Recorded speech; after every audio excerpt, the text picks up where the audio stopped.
I'm Shelby Stingley, and you're watching TST News. I'm here with April and Ashley Torres. It seems like a remarkable shift in tone by Trump, who, while campaigning, made more hardline promises to take China to task over its trade policies with the U.S. It's believed that Trump is just trying to say that it is how we should take care of our nation. But lots of people are questioning Trump because of this. They wonder now if Trump is really reliable in what he says, since he seemed so against China when he was first campaigning, but now he seems like he doesn't really know what he wants to do or how he wants to feel. So people are questioning his liability. Now, in Saudi Arabia is starting to call Iran the outlaw state. They believe that Iran is to blame for all the missile attacks in Riyadh. Al Jubeir believes that there should be a large punishment in Iran. Asked if Saudi Arabia was heading for war, Al Jubeir said, "I hope not." Now all the people are wondering, now how far will this really go, and what will be done about it? Now, on to U.S. news. Who knew a small town in Texas would become one of the most deadliest mass shootings in Texas history? Devin Kelly, dressed in all black, armed with an assault rifle, opened fire. Devin Kelly opened fire in a church in Sutherland Springs, Texas, killing 26 people and wounding 20. The dead range from ages 7 to 72 years old. Cupich from the University of Chicago believes that a moment of silence is not enough, and he thinks that gun laws need to be under control more. He thinks that legislature needs to put down more restrictive laws on the types of gun people can have. And what will be done about it? Now a little word from our sponsors. What are you eating? Skittles, you want to try one? Yeah, sure. Here, take one. Skittles, taste the rainbow. And I'm Shelby Stingley with your worldwide and national news. Up next is coming our state and local news. Thanks, Shelby. I'm April Torres, and now on to state news. A charity in Illinois called Vietnam National Headquarters Incorporation has raised more than $15 million these past 10 years with appeals to help veterans racked by joblessness and post-traumatic stress disorder. But more than 80% of those donations were kept, and much of the rest was used for administrative costs. Attorney General Lisa Madigan on Monday announced a settlement led by Illinois and 23 other states to dissolve Vietnam, which also goes under the name Veterans Now. The charity is being forced to stop operations, and its remaining assets will be distributed to two legitimate charities. Madigan sued the charity after investigation showed that Vietnam spent only a fraction of its donations on programs to help military veterans. Next, trust is a must for State Senator Tim Bivens. State Senator Tim Bivens is sponsoring a bill that would amend an Illinois ethics law. If the Senate bill is passed, lawmakers, political party leaders, and lobbyists would no longer be allowed to serve on commission. Bivens' bill comes as the Illinois General Assembly returned to Springfield on Tuesday for the final days of its fall session after wrestling the sexual harassment issue. The bill would automatically rule out anyone who has been a state employee or member of the General Assembly in the last 10 years. Anyone who has been a registered lobbyist in the last decade would also be ineligible to serve on the ethics panel. Changes are coming to the roster of Chicago's tallest buildings. The top of Chicago's skylines are ready for a makeover after remaining virtually unchanged in recent decades. JDL Development recently unveiled plans to build a super tall residential tower across the street from Holy Name Cathedral. If that project is approved by the city, 3 of Chicago's tallest skyscrapers could be knocked off from the list. The JDL development project would bring luxury apartments and 2 towers atop a 9-story retail base. The taller of the 2 would be 76 stories high.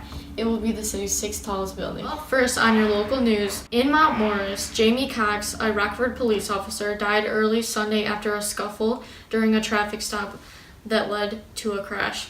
According to the Rockford Register-Star, Cox was killed after stopping a pickup truck shortly after 1 a.m. on Sunday.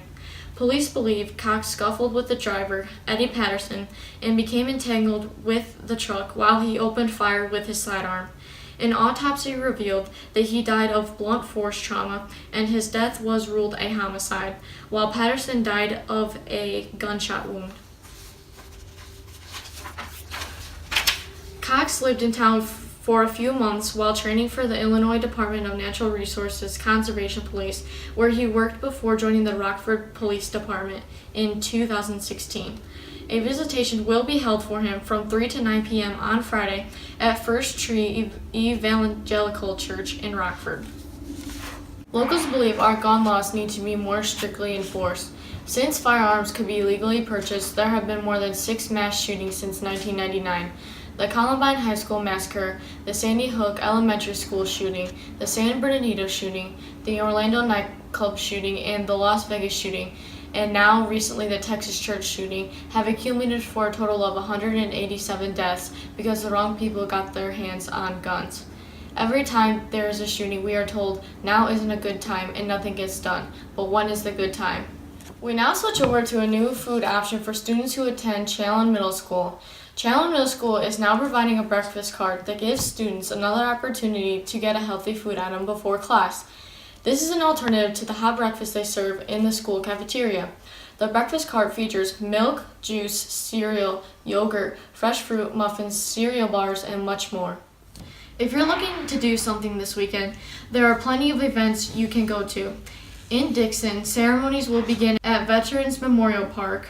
A color guard will be present, and there will be a rifle salute and taps for veterans or anyone in the community. In Sterling, Morningside is serving a free meal for veterans from 8 to 10 a.m. and at 11 there will be a speaker at Sterling High School's Centennial Auditorium. Lastly, in Rock Falls at 10:30 a.m. there will be a ceremony with a rifle salute at Triangle Park.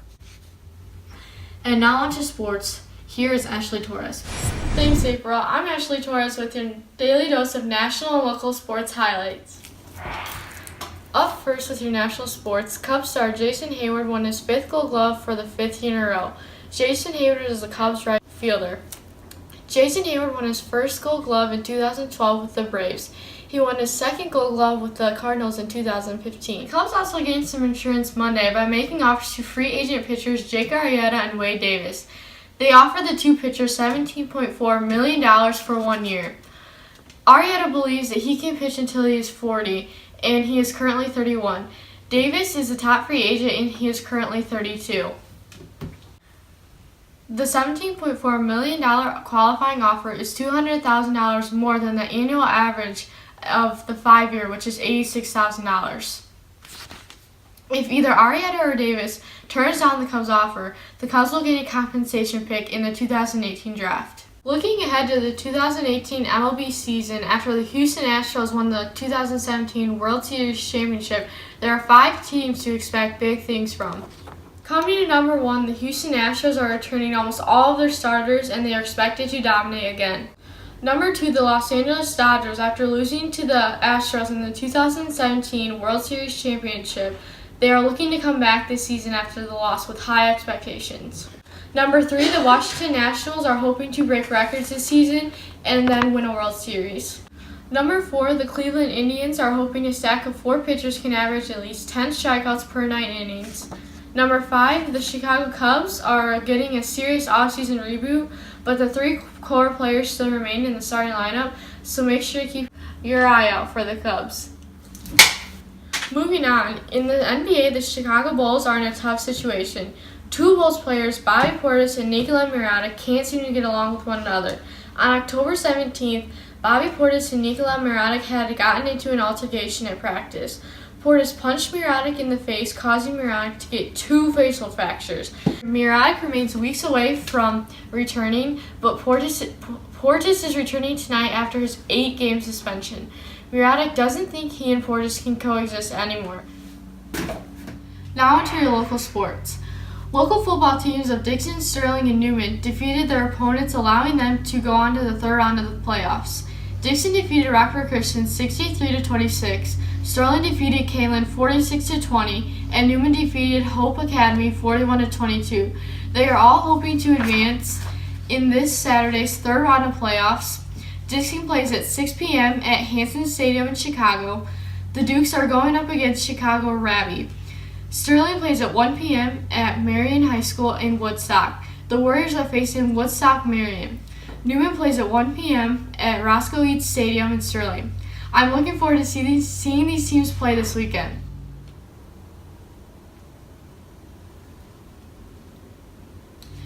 Local girls basketball teams are gearing up for a great season. Rockfalls is looking to do big things this year. The Rockets have the tallest roster they've had in 4 years. 5 players with varsity experience are over 5'8". The Rockets' 4-year starter, Abby Siegel, will be the team's full-time point guard this season. Siegel led the Rockets with 15.5 points per game. Sterling girls basketball is hoping for a turnaround with the help of sophomore point guard Grace Gould. She was the Warriors' starting point guard last year as a freshman. Gould averaged about 1.4 assists offensively, and defensively she averaged about 2 steals per game. Dixon girls basketball is ready to kick off their season. Just a starting point guard this year is 5'10" senior Brittany Peitzer. Peitzer had options to pass the ball off last season, but this season there's mostly new players. The Duchesses are looking to Peitzer to get the offense going this season. Peitzer averaged around 10.4 points, 3.1 assists, and 2.4 steals per game last season. That's all for your national and local sports highlights. Up next, your local forecast for this week. But first, a look from your national and local sports sponsor.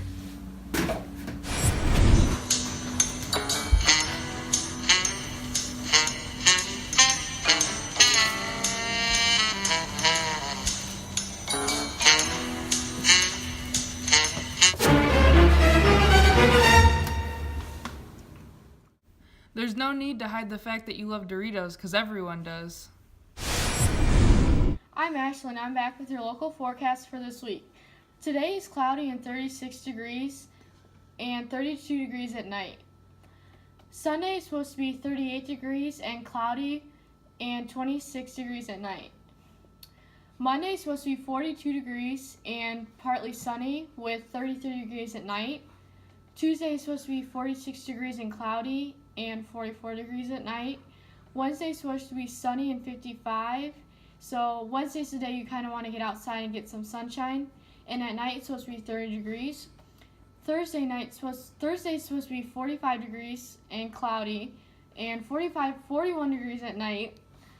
Friday is supposed to be 51 degrees with light showers and 34 degrees at night. Saturday is supposed to be 41 degrees and sunny with 26 degrees at night. And Sunday is supposed to be 46 degrees, partly sunny, and 31 degrees at night. I'm Shelby Stingley, I'm April Torres. I'm Ashley Torres. and thank you for watching TST News. We'll see you next time.